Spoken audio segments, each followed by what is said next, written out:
Hello बच्चों, कैसे हैं आप सभी। उम्मीद करता हूं कि आप सभी अच्छे होंगे और मजे में भी होंगे।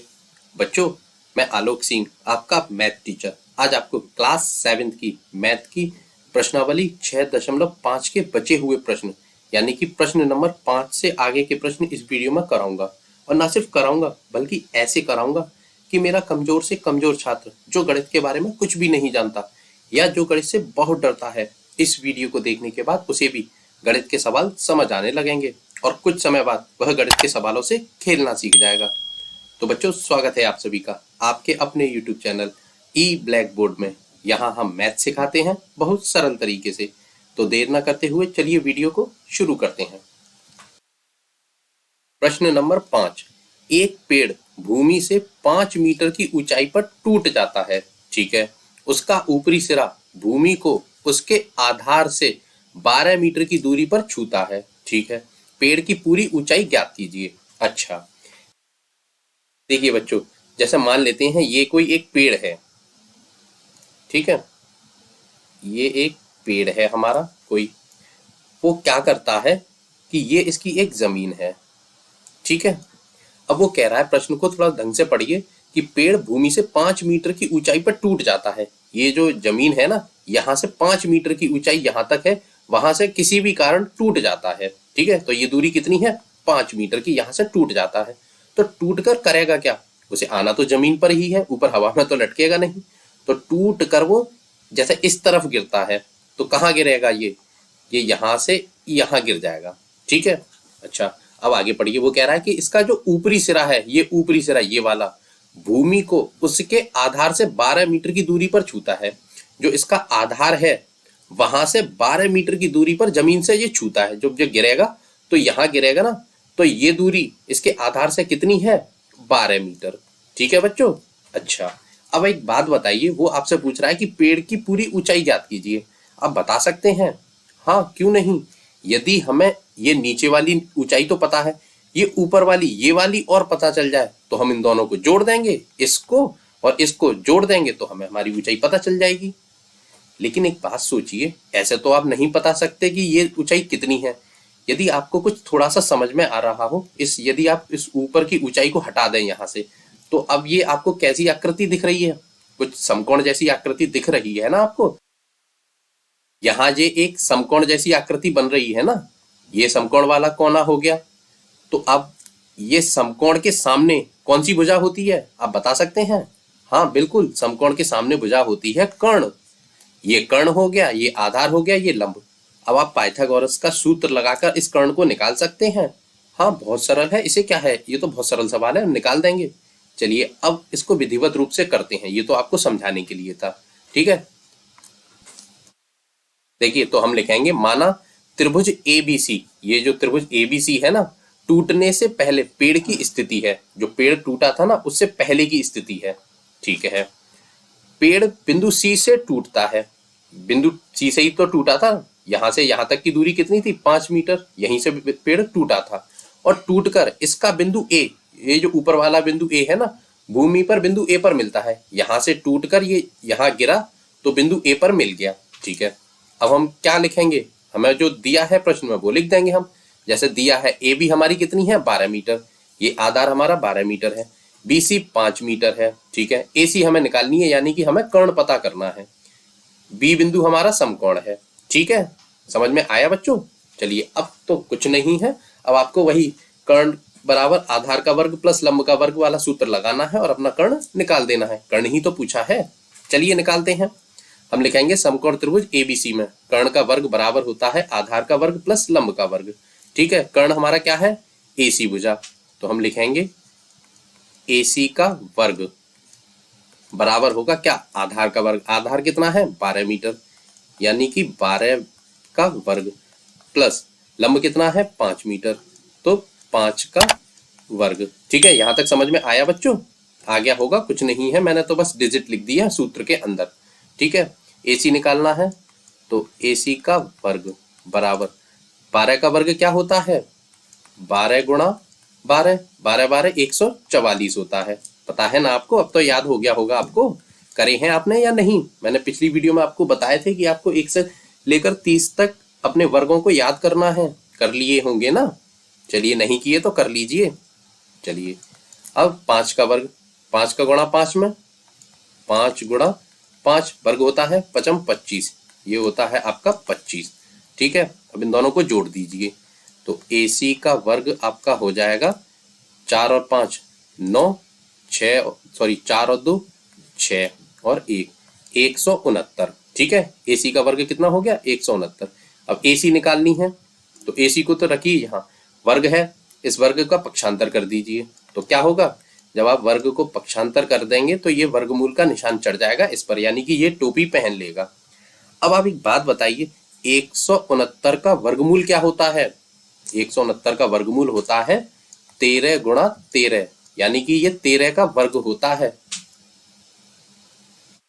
अब देखिए 13 का जोड़ा बना, एक जोड़ा बाहर, मतलब एक संख्या बाहर आ जाएगी, यानी कि 13। तो 169 का वर्गमूल क्या होगा? 13। तो AC हमारी कितनी निकल कर आई बच्चों? 13। डिजिट क्या है ये? मीटर में, यानी कि 13 मीटर। AC हमारी कितनी निकल कर आई? 13। ठीक है, तो आप इसे यहां लिख सकते हैं 13 मीटर। अब वो पूछ क्या रहा है? पेड़ की पूरी ऊंचाई ज्ञात कीजिए। चलिए उसे भी निकालते हैं। अब हम लिखेंगे पेड़ की कुल ऊंचाई। पेड़ की कुल ऊंचाई, ठीक है, कितनी है हमारी? देखिए AC प्लस BC, यही तो है ना। अब AC हमारा है 13 मीटर प्लस BC कितनी है? 5 मीटर। आप दोनों को जोड़ दीजिए, 13 और 5 होते हैं 18, यानी कि जो हमारा पेड़ की कुल ऊंचाई है वो कितनी है? 18 मीटर। ठीक है बच्चों, सवाल तो समझ में आया आपको? आ गया होगा, मुझे पता है, आप बहुत होशियार बच्चे हैं। ठीक है, चलिए अगले प्रश्न पर चलते हैं।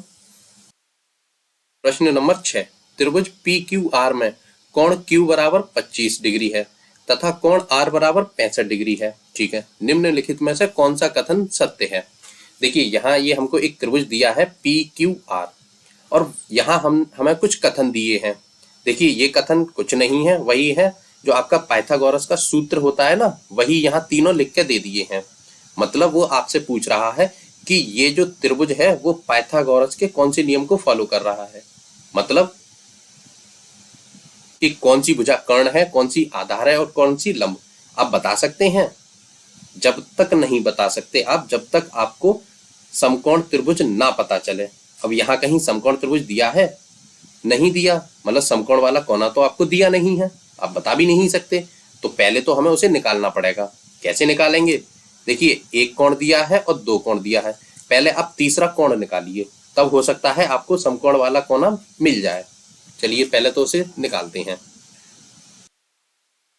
तो हम लिखेंगे कोण P प्लस कोण Q प्लस कोण R। ये त्रिभुज के तीनों कोणों का योग कितना होता है बच्चों? 180 अंश। यही होता है ना। किस नियम पर होता है ये? त्रिभुज के कोण योग नियम से। ठीक है, अब देखिए P आपको दिया है, नहीं दिया, तो आप P तो ऐसे ही लिखिए कोण P प्लस Q कितना है? 25 डिग्री, तो यहाँ लिखिए 25 अंश प्लस R कितना है? 65 डिग्री। ठीक है, बराबर होना चाहिए 180 डिग्री। ठीक है, अच्छा P निकालना है तो कोण P। अच्छा ये दोनों जोड़िए आप, तो ये आएगा आपका 5 और 5 10 और 6 और 2 8 और 1 9 बराबर 180 अंश। ठीक है बच्चों। अच्छा P निकालना है, P को तो रखिए आप इधर, बची हुई चीज यानी कि इस 90 का पक्षांतर कर दीजिए। तो 180 ये प्लस के निशान के साथ है, पक्षांतर होके जाएंगे तो माइनस में बदल जाएंगे। तो आपका आया, तो आप 180 में से 90 घटा दीजिए तो आपको कितना मिलेगा? 0 में से 0 गए तो 0 और 18 में से 9 गए तो 9, यानी कि 90 डिग्री। तो कोण P हमारा कितना निकल कर आया? 90 अंश का। ठीक है, ये हमारा समकोण वाला कोना हो गया। अब आप एक बात बताइए, समकोण वाले कोने के सामने वाली भुजा कौन सी होती है? जानते हैं ना आप? ये होती है हमारी कर्ण। ठीक है, अब आपको कर्ण पता चल गया। कर्ण क्या है आपकी? QR।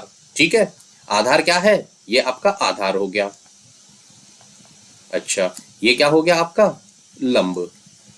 अब आप बता सकते हैं कि इनमें से कौन सा कथन सत्य है। ठीक है, तो अब हम लिखेंगे त्रिभुज पी क्यू आर एक समकोण त्रिभुज है जिसका कोण P समकोण है, ये P समकोण है। ठीक है, अब पाइथागोरस गुण लिख दीजिए, वही सूत्र, कर्ण का वर्ग बराबर होता है आधार का वर्ग प्लस लंब का वर्ग। ठीक है, कर्ण हमारा क्या है, ये वाली भुजा, यानी कि क्यू आर स्क्वायर, तो क्यू आर का आप कर दीजिए स्क्वायर। ठीक है, बराबर आधार क्या है आपका, ये पी आर या आर पी, तो इसे लिख दीजिए आर पी का वर्ग। चलिए, प्लस लंब क्या है आपका, पी क्यू, तो इसका भी स्क्वायर कर दीजिए, पी क्यू का स्क्वायर। अब देखिए ये कौन से वाले कथन में है या कौन से वाले नंबर पर है, ये है आपका दूसरे वाले में। देखिए क्यू आर का स्क्वायर बराबर होता है आर पी का स्क्वायर प्लस पी क्यू का स्क्वायर, पी क्यू का स्क्वायर, तो ये आपका हो जाएगा सत्य। ठीक है बच्चों, सवाल तो आपको समझ में आ रहे हैं और वीडियो पसंद आ रही है। यदि वीडियो पसंद आ रही है तो प्लीज इस वीडियो को लाइक कर दीजिए, चैनल को सब्सक्राइब करना बिल्कुल मत भूलिए। पता है मैं ऐसा क्यों बोल रहा हूँ, यदि आप चैनल को सब्सक्राइब कर लेंगे तो मैं जब भी कोई नई वीडियो बनाऊंगा, रोज ही बनाता रहता हूँ, तो उसका नोटिफिकेशन सबसे पहले आपके पास पहुंचेगा और आप उस वीडियो को सबसे पहले देखकर अपना मैथ अच्छा कर पाएंगे। और ना सिर्फ मैथ, अभी तो आप क्लास 7th में हैं, जैसे जैसे आपकी क्लासेस बढ़ती जाएंगी वैसे वैसे आपको इसी चैनल ई ब्लैक बोर्ड पर 12th लेवल यानी कि कक्षा 12 तक के सभी सब्जेक्ट मिलने वाले हैं, वो भी फ्री ऑफ कॉस्ट। कोई भी पैसा नहीं लेंगे हम आपसे, बिल्कुल फ्री में पढ़ाएंगे। तो इतनी सारी मेहनत वीडियो बनाने के लिए हम आपके लिए करते हैं, तो छोटी सी मेहनत आप भी हमारे लिए कर लीजिए। बहुत ज़्यादा बड़ा काम बोल नहीं रहे, छोटा सा काम है। आपकी वीडियो के नीचे जो लाल कलर का सब्सक्राइब का बटन है उसे दबा दीजिए और उसके बगल में जो घंटी का निशान है उसे दबाकर ऑल पर क्लिक कर दीजिए। जैसे ही आप ये छोटा सा काम कर देंगे, आप हमारी फैमिली ई ब्लैक बोर्ड की फैमिली से जुड़ जाएंगे, फिर आपके सारे सब्जेक्ट अच्छे होते चले जाएंगे। ठीक है, कर दीजिए। चलिए अगले प्रश्न पर चलते हैं। प्रश्न नंबर 7, एक आयत की लंबाई 40 सेंटीमीटर है और उसका एक विकर्ण 41 सेंटीमीटर है, इसका परिमाप ज्ञात कीजिए। अच्छा देखिए बच्चों, यहाँ वो हमसे आयत का परिमाप ज्ञात करने के लिए बोल रहा है, कर सकते हैं आप। अच्छा, ये हमने एक आयत का चित्र बना के रखा है आपके लिए। देखिए आयत के परिमाप का सूत्र आपको पता होगा कि क्या होता है, 2 गुणा लंबाई धन चौड़ाई, यानी कि आयत के परिमाप के लिए हमें लंबाई और चौड़ाई दोनों की आवश्यकता होगी। यहाँ हमें लंबाई तो दी है लेकिन चौड़ाई नहीं दी। ये लंबाई तो हमें मिल गई 40 सेंटीमीटर, ये रही, लेकिन चौड़ाई हमको नहीं पता। तो आप निकाल सकते हैं इसके परिमाप को, नहीं निकाल सकते, इतने आधार पर तो नहीं निकाल सकते, हमें कुछ और करना पड़ेगा, दूसरे एंगल से सोचना पड़ेगा। देखिए आयत के परिमाप तो हम ऐसे नहीं निकाल सकते, लेकिन हम एक दूसरी चीज निकाल सकते हैं। क्या, कि आप इस आधार को, कि आप इस आयत को आयत ना मानकर यदि आप इसके ये वाले हिस्से को भूल जाइए, तो ये आपका हिस्सा देखिए क्या कहलाएगा। ये जो है ना, ये क्या बन रहा है, आपको कुछ अलग लग रहा है, ये आपको एक समकोण जैसा दिख रहा होगा, ठीक है ना, और ये समकोण वाला कोना दिख रहा होगा। ठीक है, तो देखिए आधार है आपके पास, समकोण के सामने वाली भुजा यानी कि कर्ण भी दिया है। अब आधार और कर्ण के आधार पर आप ये निकाल सकते हैं, ये क्या होगा, लंब। आप निकाल सकते हैं, हाँ बिल्कुल निकाल सकते हैं। यदि हमें ये पता चल जाए तो देखिए लंबाई हमारे पास है, चौड़ाई हमें मिल जाएगी, जो कि लंब है ना, यही हमारे आयत के चौड़ाई का काम करेगा। तो लंबाई भी है, चौड़ाई भी हो जाएगी, तो हम इसका परिमाप निकाल देंगे। ठीक है, तो सबसे पहले आप इसे पता कीजिए, यानी कि बीसी भुजा को। ठीक है, तो हम लिखेंगे विकर्ण AC हमें दिया है, कितना है, 41 सेंटीमीटर, AB आधार है 40 सेंटीमीटर, लंब हमें पता करना है BC। ठीक है, समकोण त्रिभुज ABC में सूत्र क्या होता है, लंब निकालना है, लंब को रखेंगे हम अपने बाईं ओर और आधार को कर्ण में से माइनस कर देंगे। ठीक है, तो लंब का स्क्वायर क्या होगा, लंब कितना है, BC का स्क्वायर, तो हम लिखेंगे BC का स्क्वायर बराबर कर्ण कितना है, 41 सेंटीमीटर, तो इसका वर्ग कर दीजिए, माइनस आधार कितना है आपका 40 सेंटीमीटर, तो 40 का वर्ग कर दीजिए। ठीक है, इतना समझ में आया। अब आप BC इधर लिखिए, BC का स्क्वायर बराबर 41 का वर्ग क्या होगा, 41 गुणा 41, यही होगा ना।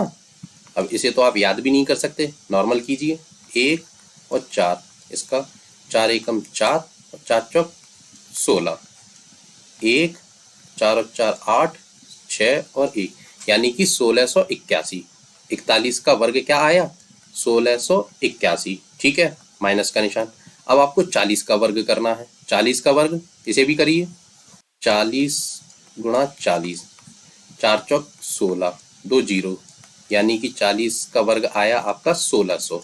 ठीक है, अच्छा अब BC का स्क्वायर इधर लिखिए बराबर 1681 में से 1600 घटा दीजिए, तो देखिए 0 1, 8 में से 0 गया तो 8, 6 में से 0 0, 6 में से 1 तो ये, यानी कि BC का स्क्वायर आया आपका 81। अब BC निकालनी है। BC बराबर ये जो आपका वर्ग का निशान है, आप इसका पक्षांतर कर दीजिए, तो ये वर्ग पक्षांतर होके जाएगा तो इस पर वर्गमूल का निशान चढ़ जाएगा, तो हम लिखेंगे 81 का वर्गमूल। ये टोपी ये है, पेन ना देगा इसे। अब आपको पता है ना 81 का वर्गमूल क्या होता है, जानते हैं? ये 9 गुणा 9 यानी कि 81 होता है। ठीक है, ये 9 का जोड़ा बन रहा है, इसमें से एक 9 बाहर आ जाएगा, यानी कि 81 का वर्गमूल होता है 9। तो BC भुजा हमारी कितनी निकल कर आई बच्चों? 9 सेंटीमीटर। ठीक है, ये हमें BC मिल गई। अच्छा, अब क्या निकालना है हमें? इसका परिमाप। परिमाप निकाल देंगे? हाँ बिल्कुल, क्यों नहीं, चलिए उसे भी निकालते हैं। आयत, तो आयत के परिमाप का सूत्र क्या होता है बच्चों? आयत का परिमाप बराबर क्या होता है? 2 गुणा लंबाई प्लस चौड़ाई, यही होता है ना। चलिए अब देखिए, तो लंबाई कितनी है हमारी? 40, तो 40 प्लस चौड़ाई कितनी है जो कि हमने अभी निकाली है? 9, तो आप इसे कर दीजिए 9। ठीक है, बराबर 2। आप इन दोनों को जोड़ दीजिए, तो 40 और 9 कितने होते हैं? 49, यानी कि 2 गुणा 49। अब 2 का गुणा कर दीजिए, 2 ने 18, हाथ लगी 1, और 2 चौक 8 और 1 9, यानी कि 98 सेंटीमीटर। ये क्या है? हमारे इस आयत का परिमाप। ठीक है, समझ में आया बच्चों कि हमने कैसे निकाला? थोड़ा सा अलग सवाल था, नया था, ध्यान से सीखा होगा मुझे पता है। ठीक है ना, बहुत इंपॉर्टेंट प्रश्न है, आपको अक्सर ऐसे प्रश्न एग्जाम में देखने को मिल जाते हैं, बहुत महत्वपूर्ण प्रश्न है।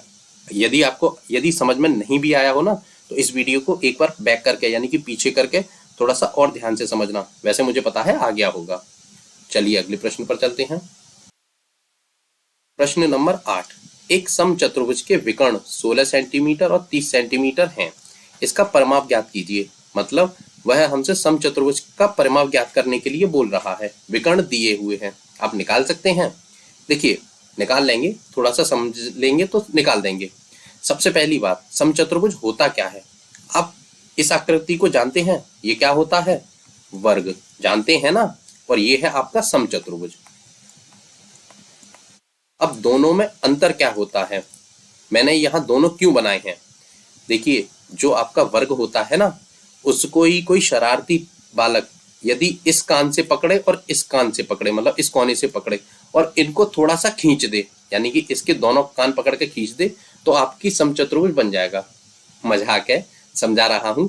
मतलब जो आपका वर्ग होता है ना, उसको थोड़ा सा यहाँ तिरछा कर दें, थोड़ा सा एंगल चेंज कर दें, तो आपका समचतुर्भुज बन जाएगा।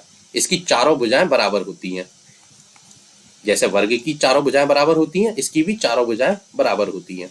ठीक है, अब इसको थोड़ा सा और समझते हैं हम। देखिए, भुजाएं तो इसकी चारों बराबर होती हैं वर्ग की तरीके से। एक काम और करते हैं, इसके विकर्ण। विकर्ण क्या करते हैं? जैसे ये दोनों इसके विकर्ण हैं, जैसे मान लू आपका ये है आपका 10 सेंटीमीटर के। ठीक है, मतलब इसे पहले नाम दीजिए A B C और D। ठीक है, तो ये जो आपका AC है, AC यदि मैं कहूं आपका AC बराबर है 20 सेंटीमीटर का। ठीक है, यहां से यहां तक की दूरी कितनी है? 20 सेंटीमीटर। ठीक है, और जो आपका BD है, जो BD विकर्ण है, इसे मान लेता हूं मैं आपकी 10 सेंटीमीटर। ठीक है, तो ये विकर्ण क्या करते हैं? ये जो विकर्ण होता है, जो AC है ना, इस BD को बराबर बराबर दो हिस्सों में बांट देगा। जैसे ये BD हमारा कितना था? 10, तो ये AC इसको 5-5 सेंटीमीटर के टुकड़ों में बांट देगा, यानी कि इसका ये वाला हिस्सा और ये वाला हिस्सा इस AC के कारण बराबर बराबर बट जाएगा, ठीक है। और ये AC वाला हिस्सा होगा वो ये BD बराबर बराबर भागों में बांट देगा। AC हमारा कितना था 20 सेंटीमीटर, तो ये BD इसको 10-10 सेंटीमीटर के दो हिस्सों में बांट देगा, ठीक है। इतना समझ में आया? मतलब ये जो विकर्ण होते हैं वो एक दूसरे को समद्विभाजित कर देते हैं, मतलब बराबर बराबर हिस्सों में बांट देते हैं, ठीक है। दूसरा और एक काम करते हैं ये, जो कि सबसे इंपॉर्टेंट है और उसी की जरूरत आपको इस प्रश्न में पड़ने वाली है। ये जो विकर्ण होते हैं ना वो एक दूसरे को बराबर तो काटते हैं लेकिन समकोण पर काटते हैं, मतलब 90 डिग्री का कोण बनाते हुए काटते हैं। यहाँ जो जितने भी ये चारों कोण बन रहे हैं वो समकोण हैं, मतलब सब 90 डिग्री के कोण हैं। यही मेन चीज है इस प्रश्न में सीखने के लिए, ठीक है। चलिए अब सब करते हैं हम अपने सवाल को। देखिए हम लिखेंगे, दिया है विकर्ण AC कितना है 30 सेंटीमीटर और BD हमारा 16 सेंटीमीटर। AC ये रहा, ठीक है, ABCD, ठीक है। हम जानते हैं कि समचतुर्भुज के विकर्ण एक दूसरे को समकोण पर समद्विभाजित करते हैं, समकोण पर काटते हैं और समद्विभाजित करते हैं, मतलब बराबर बराबर हिस्सों में काटते हैं, ठीक है। अब देखिए AC हमारा कितना है 30 सेंटीमीटर का और BD है हमारा 16 सेंटीमीटर का। अब हमको क्या निकालना है? परिमाप। परिमाप के लिए हमें ये भुजा चाहिए। अब एक बात सोचिए, ये किस पर काट रहे हैं? समकोण पर, ठीक है। और आप ये बहुत अच्छे से जानते हैं जो समकोण होता है ना उसके सामने वाली भुजा क्या होती है? ये भुजा क्या होती है? कर्ण।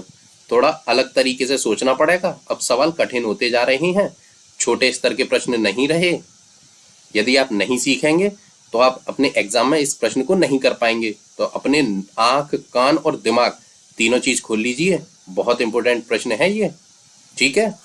देखिए हमने क्या सीखा, जो समचतुर्भुज के विकर्ण होते हैं वो एक दूसरे को समद्विभाजित करते हैं, मतलब बराबर बराबर हिस्सों में बांटते हैं, और दूसरा समकोण पर काटते हैं, ठीक है। अच्छा अब देखिए ये जो AC था आपका, इसको इसने BD ने बराबर बराबर हिस्सों में काट दिया और यहाँ एक समकोण त्रिभुज भी बना दिया, मतलब समकोण वाला कोना भी बना दिया। अब ये जो जहां मिल रहे हैं इसे कोई भी बिंदु नाम दे दीजिए O, ठीक है। अब ये क्या होगी आपकी? कर्ण। कर्ण होगी ना। अब आपको ये भी भुजा दी है, ये भी दी है, कर्ण निकालना है, निकाल सकते हैं, ठीक है, निकाल देंगे। लेकिन ये पूरी दी है, पहले तो हमें इसे आधा करना पड़ेगा, ठीक है। चलिए उसे आधा भी करते हैं। जैसे हमें चाहिए, हम इस त्रिभुज पर काम करेंगे, ठीक है। तो हमें निकालनी है OA। AC तो दी है, AC हमारी 30 सेंटीमीटर है, लेकिन हमें चाहिए AO की दूरी, इसकी आधी। चलिए हम लिखेंगे इसे, तो हम लिखेंगे AO बराबर कितना? AC का यदि हम आधा कर दें, कितना कर दें? आधा, तो हमें AO निकल आएगी ना। AC का यदि हम आधा कर देते हैं AO निकल आएगी। तो AC हमारी कितनी है? 30 सेंटीमीटर। आधा का मतलब बटे में 2, 2 से 30 काट दीजिए तो कितना आएगा आपका? 15। तो ये AO आपकी कितनी आई? 15 सेंटीमीटर, ठीक है बच्चों। चलिए आपको एक चीज पता चल गई, लंब मिल गया आपको। अब चाहिए आपको आधार वाली भुजा, यानी कि BD वाली या BO, तो इसे भी निकालेंगे हम। तो हम निकालेंगे BO बराबर, हमें क्या करना पड़ेगा? BD का आधा, तो BD का आप BD का आधा कर दीजिए। BD आपकी कितनी है? BD है आपकी 16 सेंटीमीटर, तो 16 का आधा मतलब बटे में 2, काट दीजिए, कितना आएगा आपका? 2 8, यानी कि 8 सेंटीमीटर। तो आपका आधार भी निकल कर आया कितना? 8 सेंटीमीटर। अब देखिए आपके पास आधार भी है और लंब भी है, कर्ण निकाल सकते हैं? हाँ बिल्कुल, क्यों नहीं। पाइथागोरस प्रमेय वाला सूत्र लगा देंगे और ये निकल आएगा हमें। चलिए उसे भी निकालते हैं। तो पाइथागोरस प्रमेय का सूत्र क्या होता है?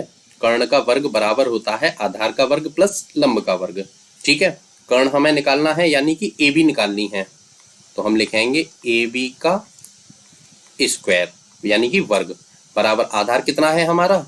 8 सेंटीमीटर, तो आप करेंगे 8 का वर्ग प्लस लंब कितना है हमारा? ये 15, तो आप इसका भी वर्ग कर देंगे, ठीक है।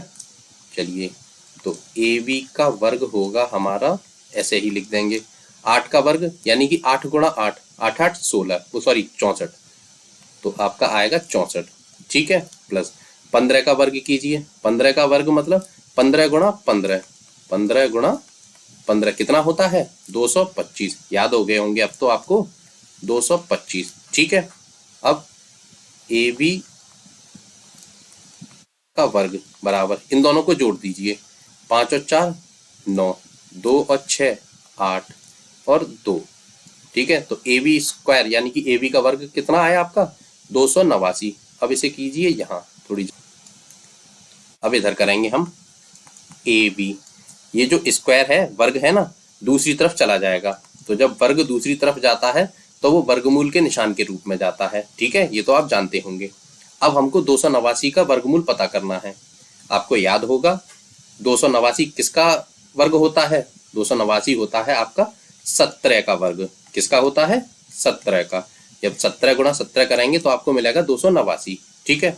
और यदि आप 17 गुणा 17 यानी कि 289 का वर्गमूल करेंगे तो इनमें से एक जोड़ा आ जाएगा बाहर, तो क्या बनेगा 17। तो यानी कि 289 का वर्गमूल क्या होता है, तो AB आपकी आएगी कितनी 17 सेंटीमीटर, ठीक है बच्चों। यहां तक समझ में आया, आ गया होगा। यानी कि हमको जो है एक अपनी समचतुर्भुज की एक भुजा पता चल गई 17 सेंटीमीटर, कितनी है 17 सेंटीमीटर। अब आप इसका परिमाप निकाल सकते हैं, हाँ क्यों नहीं। यदि हम एक पता है चारों एक जैसी होती हैं, चारों बराबर हैं, तो हम लिखेंगे समचतुर्भुज का परिमाप बराबर, सूत्र क्या होता है इसका 4 गुणा भुजा, यही होता है ना, जो वर्ग के परिमाप का सूत्र होता है वही समचतुर्भुज के परिमाप का सूत्र होता है, यानी कि 4 गुणा भुजा।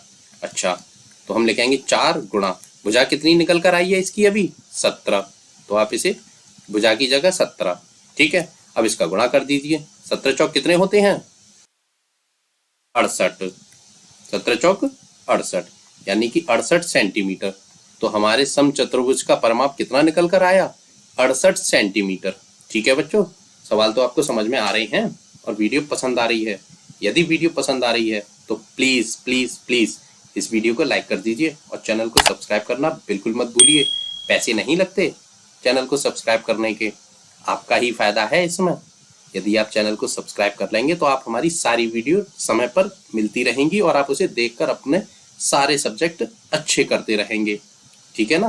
तो छोटा सा काम है, कर दीजिए। अच्छा बच्चों, इस वीडियो में हम केवल 8 ही सवाल करेंगे क्योंकि आपकी एक्सरसाइज ये यहाँ होती है समाप्त। अब मिलते हैं हम अगली एक्सरसाइज यानी कि अगले चैप्टर के साथ। तब तक के लिए बहुत बहुत धन्यवाद। Good bye.